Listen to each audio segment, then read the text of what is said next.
Boa noite a todos. Estamos reunidos em mais um Evangelho Online e hoje quem vai participar, sou eu, Larissa Lucena e Carol Granja.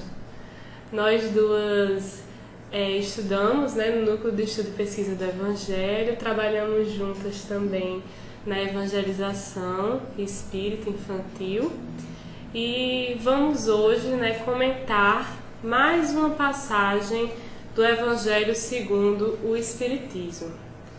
Então, antes de tudo, peguem os seus livros do Evangelho, coloquem água fluidificada e vamos iniciar com a nossa prece. Então, eu vou começar fazendo a prece para que a gente se harmonize, para que a gente se sintonize com o trabalho. Então, vamos fechar os nossos olhos, elevar o nosso pensamento a Deus, agradecer por mais um dia de vida, por mais uma oportunidade de estudo, por mais uma oportunidade de trabalho, por mais uma oportunidade de renovação. Que nesse período, que é o período da Páscoa, possamos nos reunir em família, unir os nossos laços familiares, procurando cada vez mais nos renovar, procurando cada vez mais adquirir virtudes, trabalhar os nossos defeitos, e que nessa Páscoa represente uma verdadeira renovação e limpeza espiritual para as nossas almas.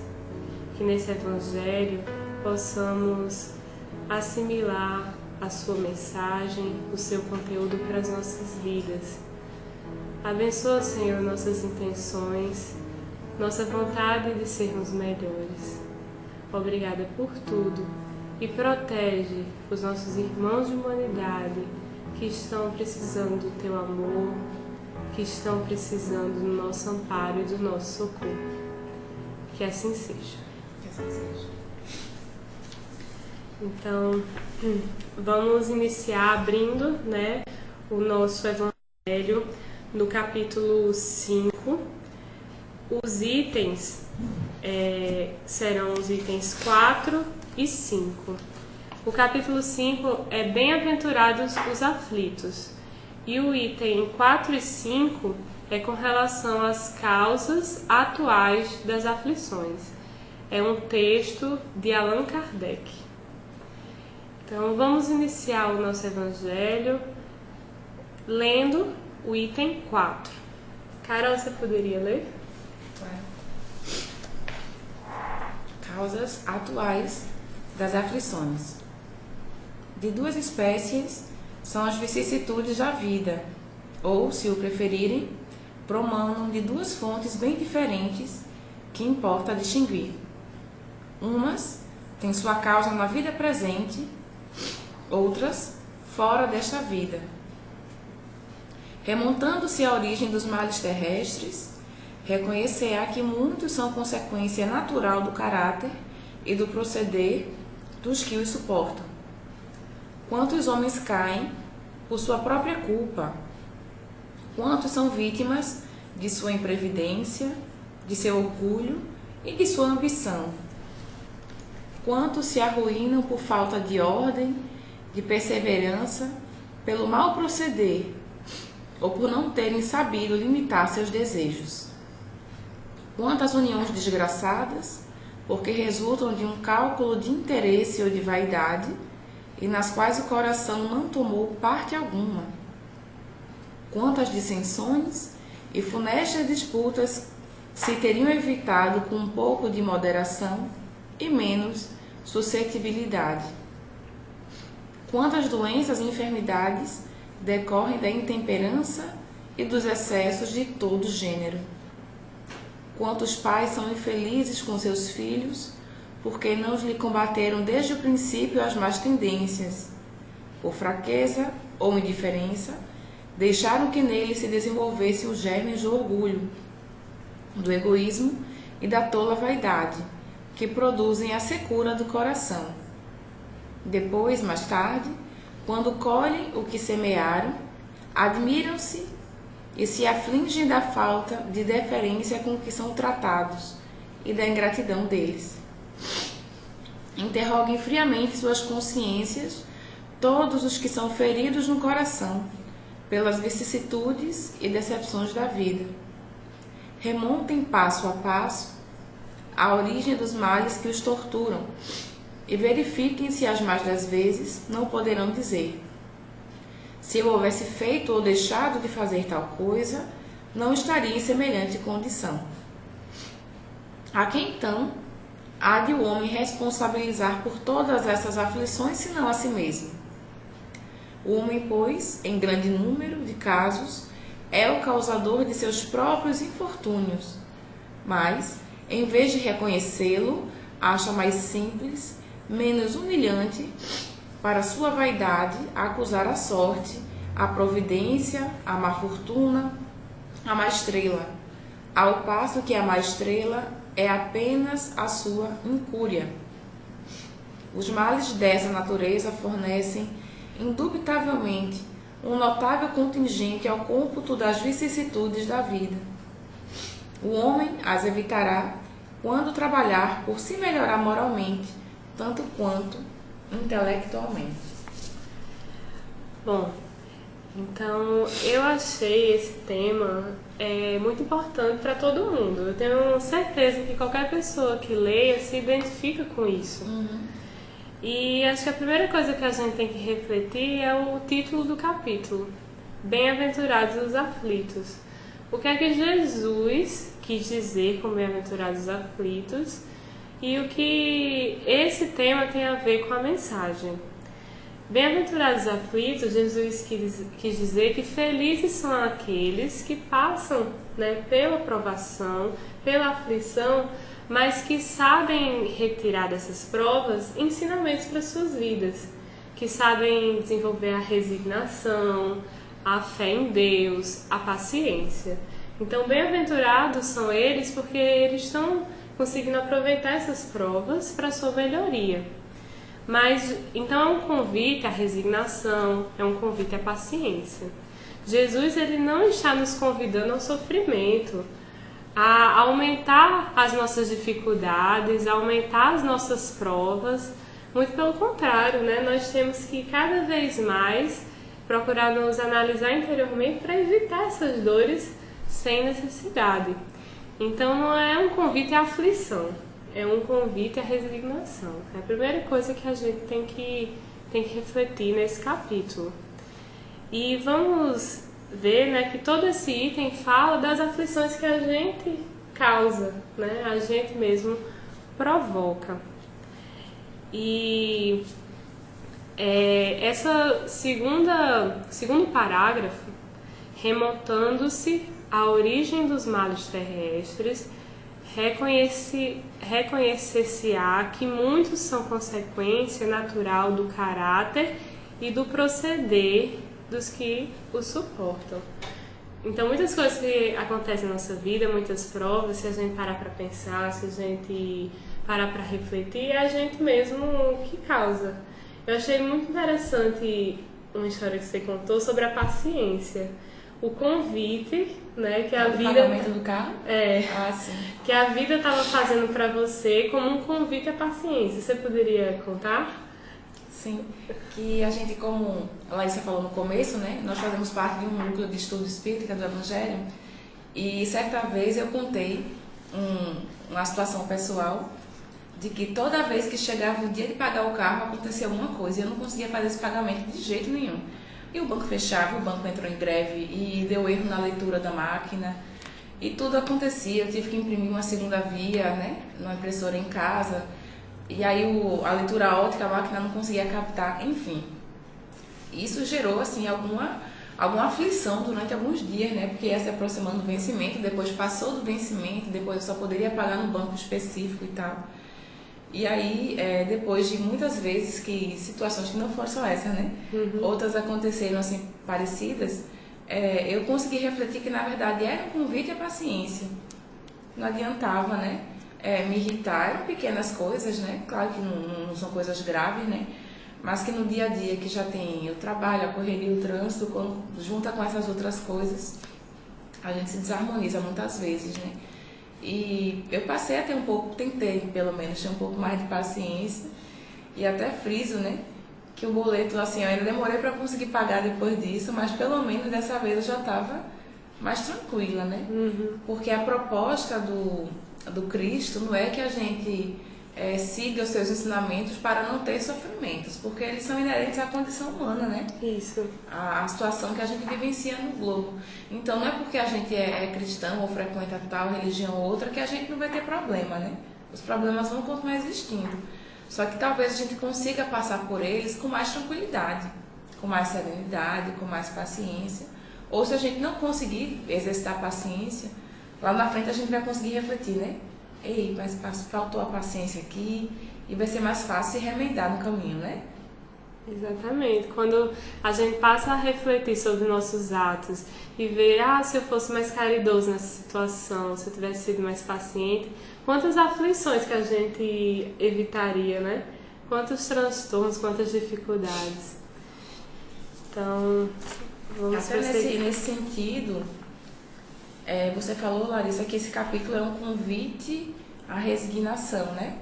E mais do que isso, nessa passagem aqui, o item 4, é um convite à humildade. Isso. A gente, no meio espírita, incontáveis vezes a gente escuta, né?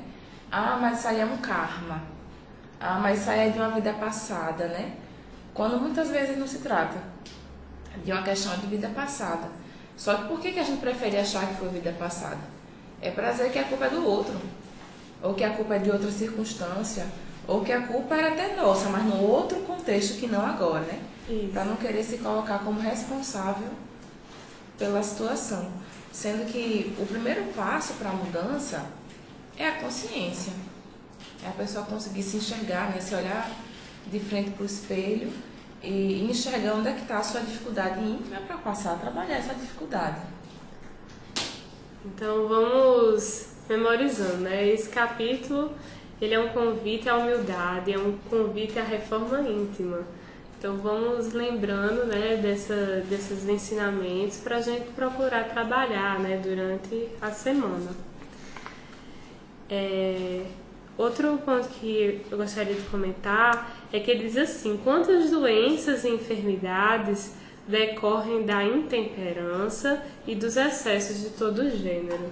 Se a gente for ver, muitas doenças de atualidade, né, aquelas doenças comuns, né, como o câncer, como as gastrites, as alergias, muitas delas são ocasionadas, né, têm origem na alma. É uma forma que o corpo tem, né, de curar. As doenças do corpo, né, são um convite à cura da alma. Então, os remorsos, né, a falta de perdão, tudo isso vai gerar essas doenças. Até mesmo as doenças psicológicas, né, que são muito comuns, como, por exemplo, a depressão, as síndromes. Tudo isso é um reflexo dos excessos da humanidade e é um convite também à reflexão, à mudança. E acabou sendo bom, né? Porque esse evangelho caiu no período de Páscoa, né? Todo mundo come muito chocolate, muita comida diferente, né? Tudo com muito leite de coco e tal, né? E quantas pessoas vão estar assistindo a gente agora e talvez até passando mal, né? Por conta dessas coisas, né? Às vezes o álcool ou o fumo, que você fala num nível mais psicológico, né? Eu lembro agora mais no nível material mesmo, né? Quantos excessos dessa parte. Então, noites acordadas, noitadas em festas, às vezes eu nem fecho em casa, mas um sono desregrado, tudo isso ele atinge o nosso corpo, né? A gente ainda precisa do nosso corpo material para atuar aqui na Terra. Então a gente tem que cuidar dele. Até o trabalho em excesso, né, as preocupações em excesso, tudo isso vão nos trazer aflições. A atividade física em excesso. Isso, tudo em excesso, né, tem que ser tido com muito equilíbrio. Aqui fala muito da relação com os filhos, eu não sei se você ia utilizar essa passagem, né? É algo que eu vejo bastante. no meu contexto profissional, né? O filho pequenininho não quer emprestar um brinquedo pro outro amiguinho lá, sai, é meu. Aí o pai acha lindo, acha graça, né? E se esquece que ensinando o filho a ser egoísta, né? O primeiro a sofrer com aquele egoísmo vão ser os primeiros serão esses pais, né? Porque quando ficar lá na frente que o filho ficar mais velho, aí o pai ou a mãe estão doentes, querem que o filho fique em casa, ele vai querer estar na festa, não vai querer estar em casa, não vai querer levar para o médico, não vai querer abrir mão de nada seu para estar com esses pais, né? Ou colaborar com os cuidados da casa, enfim. Os pais eles realmente têm que ser muito conscientes, né, da importância da missão que se tem de educar um ser. Não é só pagar a escola, não é só pagar um material bom, roupa e comida, né? É o cuidado, a atenção, é o dia a dia. É dar atenção aos problemas, não importa se o problema do seu filho parece um problema pequeno para você, né? Se ele está muito triste porque roubaram um carrinho, a mãe pode falar, mas você tem tanto carrinho, mas para ele isso é um problema e deve ser acolhido como um problema, né?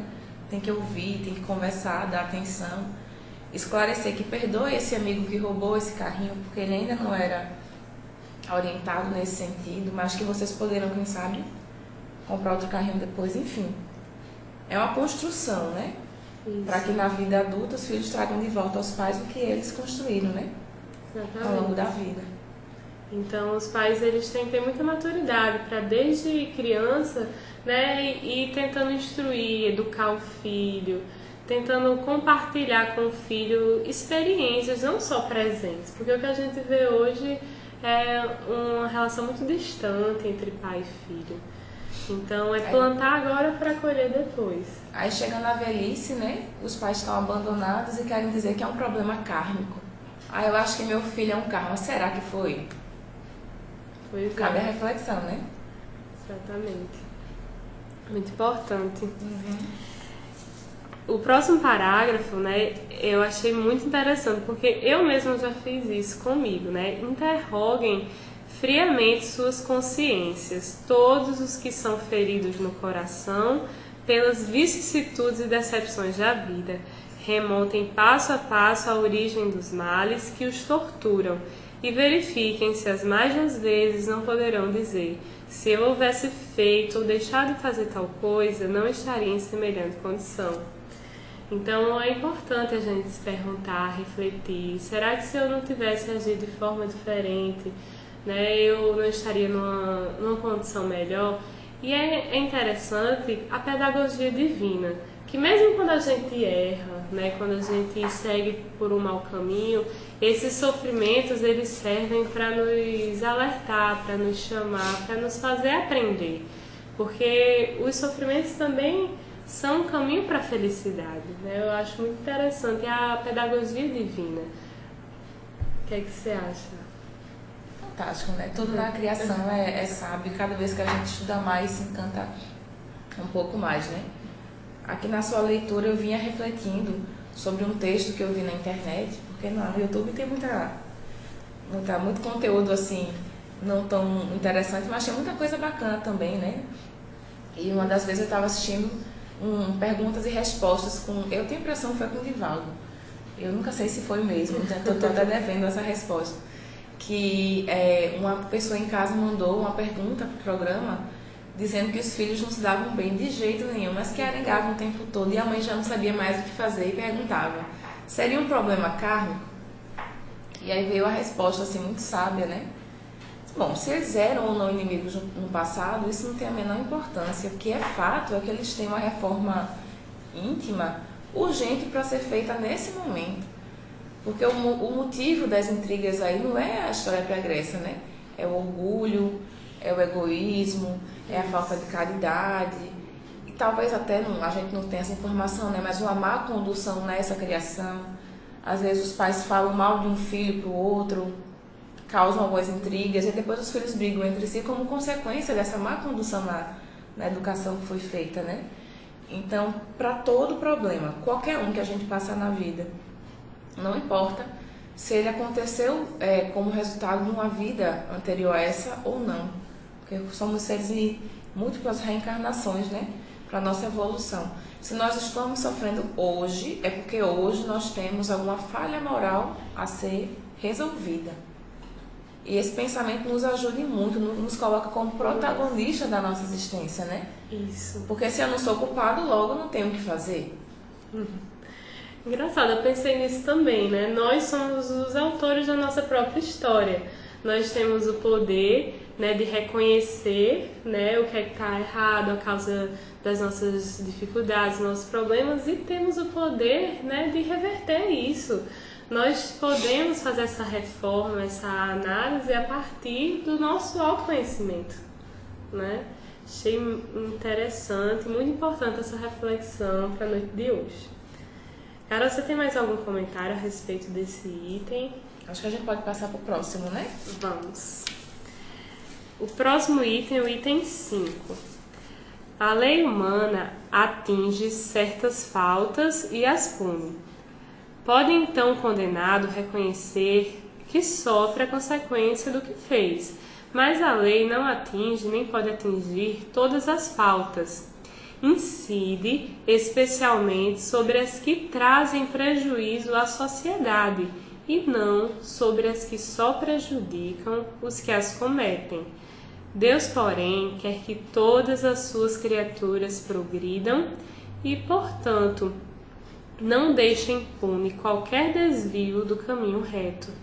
Não há falta alguma, por mais leve que seja, nenhuma infração da sua lei que não acarrete forçosas e inevitáveis consequências, mais ou menos deploráveis. Daí se segue que nas pequenas coisas, como nas grandes, o homem é sempre punido por aquilo em que pecou. Os sofrimentos que decorrem do pecado são-lhe uma advertência de que procedeu mal. Dão-lhe experiência, fazem-lhe sentir a diferença existente entre o bem e o mal e a necessidade de se melhorar para de futuro evitar o que lhe originou uma fonte de amarguras, sem o que motivo não haveria para que se emendasse. Confiante na impunidade, retardaria seu avanço e, consequentemente, a sua felicidade futura.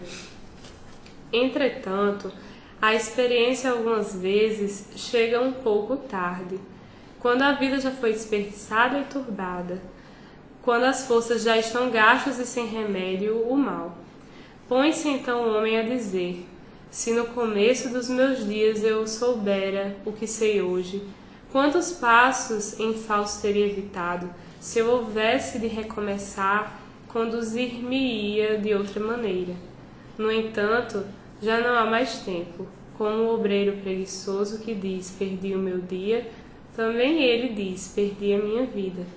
Contudo, assim como o obreiro, o sol se levanta no dia seguinte, permitindo-lhe neste reparar o tempo perdido, também para o homem, após a noite do túmulo, brilhará o sol de uma nova vida, em que lhe será possível aproveitar a experiência do passado e suas boas resoluções para o futuro. Uma passagem que trata bastante da pedagogia divina, né? Isso. Como a gente vinha falando. Isso. O que ocorre, né? Às vezes, ele fala primeiro da lei humana, né? A lei humana tem a capacidade de regular alguns comportamentos no âmbito coletivo, né? Mas no âmbito pessoal, e ainda mais na parte íntima, né? Não consegue atingir. Né? Não há uma lei, por exemplo, que puna alguém porque sentiu inveja ou ciúme do outro. Né? Isso. Não tem. Mas assim, o objetivo divino não é somente que a gente conviva harmoniosamente. Esse também é um objetivo, mas é mais ainda, é que a gente evolua. E para essa evolução acontecer, a gente tem que ter algum tipo de mecanismo pedagógico, que aqui Kardec até usa umas palavras assim, como punição, né? Pecado, porque o homem pecou. E a gente pode até usar uma interpretação mais condizente, talvez assim, né? Com o pensamento espírita, né? Que é a questão da conscientização. Não é que vai existir um Deus, como a gente costuma ver algumas religiões, né? assim, alguma figura, né? Um senhor barbudo em cima de uma nuvenzinha que vai ficar lá punindo ninguém. É o próprio ser humano, né? Através de suas reflexões, experiências, através da dor que surge pra gente, né? Em algumas etapas da vida, vai se conscientizando a respeito da necessidade de mudar. E essa conscientização pode acontecer no começo da vida, na metade da vida, mais próximo ao final, inclusive após o desencarne. E quando acontece no final da vida ou próximo ao reencarne, já não existe um tempo hábil para que as mudanças íntimas sejam exercitadas de fato. E aí que torna necessário que numa nova existência, aquela pessoa, né, possa ter uma oportunidade de demonstrar que aprendeu aquela lição. Como o aluno é submetido a uma prova no colégio para mostrar que aprendeu o conteúdo que a professora ensinou. Isso. Então, esse primeiro parágrafo, ele fala justamente sobre essa pedagogia, a lei divina, onde o juiz não é Deus, né? É a nossa própria consciência. E no segundo parágrafo, acho importante a gente falar sobre o remorso, né? O trabalhador que desperdiçou o seu dia, no final fica se questionando: perdi o meu dia. Até que ponto o remorso é positivo, até que ponto ele é negativo? Eu acredito que o remorso é importante porque mostra que a gente tem noção de que errou, né? Tem noção do que é o caminho certo. E quando o remorso nos impulsiona, né, para uma conscientização, para uma vontade de reparar o que fez, então ele é positivo. O ruim é quando o remorso ele nos paralisa, né? Quando a gente, ao lembrar do erro das pessoas, você não quer nem comentar, você se sente paralisado, né, a ponto de não conseguir passar por esse, lembrar desse episódio da sua vida, né, e se libertar. Então, o convite, né, que ele faz aqui no final, que Allan Kardec termina fazendo, é que como um trabalhador, né, que desperdiçou o seu dia, ele vai ter uma nova chance, né, um novo despertar, um novo dia para fazer tudo diferente. Nós também, né, todos os dias temos novas chances de reparação. Temos também outras vidas, outras encarnações para reparação. Então sempre há um sol, né, que vai iluminar, representando essa esperança, né, que Deus sempre deposita na gente. Isso. E é importante também lembrar, né, que se você já está com uma idade mais avançada ou até padecendo de alguma doença mais grave, né, e acha que resta pouco tempo, então é melhor desistir, né? Que tenha um pouco mais de paciência e pense, né? Talvez você tenha poucos dias de vida, poucas horas de vida, a gente não sabe. Mas nós temos uma eternidade aí que nos promete momentos muito mais felizes, né? E se a gente começar agora, fazendo um pouquinho, não precisa ser muito não, né? Porque a gente às vezes tem no final do ano aquela promessa: ano que vem eu vou fazer tal coisa. Não precisa prometer uma coisa muito grande, né? Isso. Talvez assim, eu vou reclamar menos da vida, ou vou falar, não vou falar mais mal de alguma pessoa, ou vou procurar ter um pouco mais de paciência no trânsito. O trânsito já seria um desafio muito grande, né? Para algumas pessoas. Mas traçar pequenos objetivos, porque a gente começa fazendo o pouquinho, o que é possível, e daqui a pouco se pega fazendo coisas muito maiores, né? O importante é que a gente não perca tempo se prendendo ao passado, ao arrependimento, e também não perca tempo procurando entender, né? Aliás, a pessoa pode até buscar mais esclarecimento no próximo tópico, né, que trata das causas anteriores das aflições, né, que a gente não vai trabalhar hoje. Mas que não se perca tempo procurando saber, mas será que eu era isso, ou se eu era aquilo, ou se... Enfim, buscando respostas no passado, né? Se a gente se examinar no presente, se a gente observar bem nossas tendências atuais, a gente na nossa intimidade vai descobrir o que precisa ser feito ainda, o que precisa ser melhorado ainda, para que a gente encontre um caminho de redenção. E agora vamos nos encaminhando para as nossas reflexões finais. Eu gostaria de dizer que esse tema é muito importante para que a gente reflita, né, sobre a importância do tempo e sobre a importância da providência divina em nossas vidas, que sempre convida à renovação. O tempo é algo que é essencial, a gente não deve desperdiçar. Devemos aproveitar nessa encarnação para refletir, né, procurar identificar os nossas principais fraquezas, tentar melhorar, porque a vida é para isso, né? É a gente aproveitar esse nosso desejo de mudança, as experiências também que foram tristes, que nos trouxeram, né, muitos aprendizados, que possamos aplicar isso, né, para reparação. Tem gente, por exemplo, né, um exemplo prático, uma pessoa aborta uma criança, passa o resto da vida todinho se lamentando por conta disso. Então adote uma criança, né, evangelize, faça bem a muitas outras crianças, porque você está mostrando, né, o seu verdadeiro desejo de reparar, né, aquilo que você fez. Isso. Esse capítulo também é uma proposta de esperança, né? Esse capítulo não, essa passagem, né, em particular. É um convite à mudança, é um convite à humildade, mas é também uma proposta de esperança, né?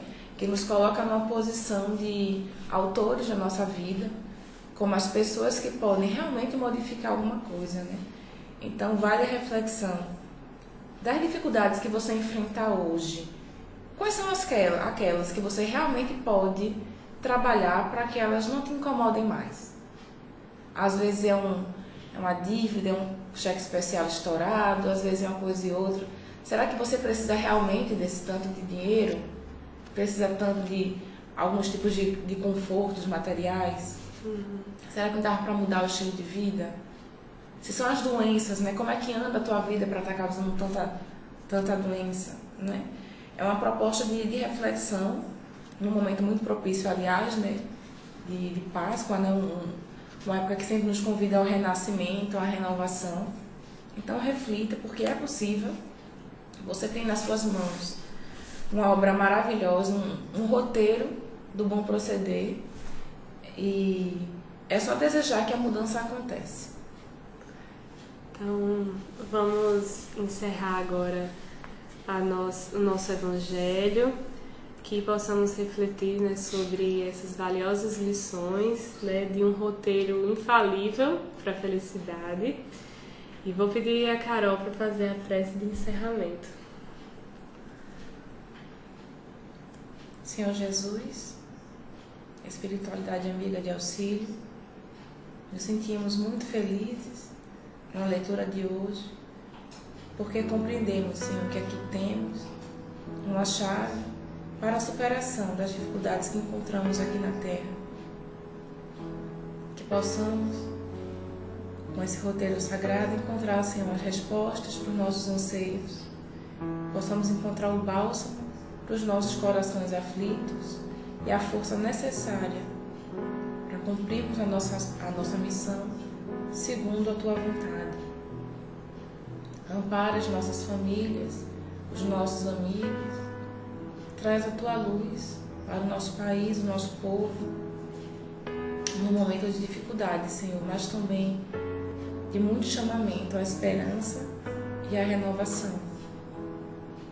Faz de nós, Senhor, a todo momento, instrumentos de Tua paz e de Tua vontade aqui na Terra. E ser conosco hoje e sempre. Que assim seja. Que assim seja. Então, nós desejamos para todos vocês muita paz. Queremos agradecer a presença de vocês, né, de todos aqui que compõem o Evangelho Online. E vamos agora, né, tomar a nossa água fluidificada e que essa Páscoa, né, seja uma época de renovação para todos nós. Até a próxima!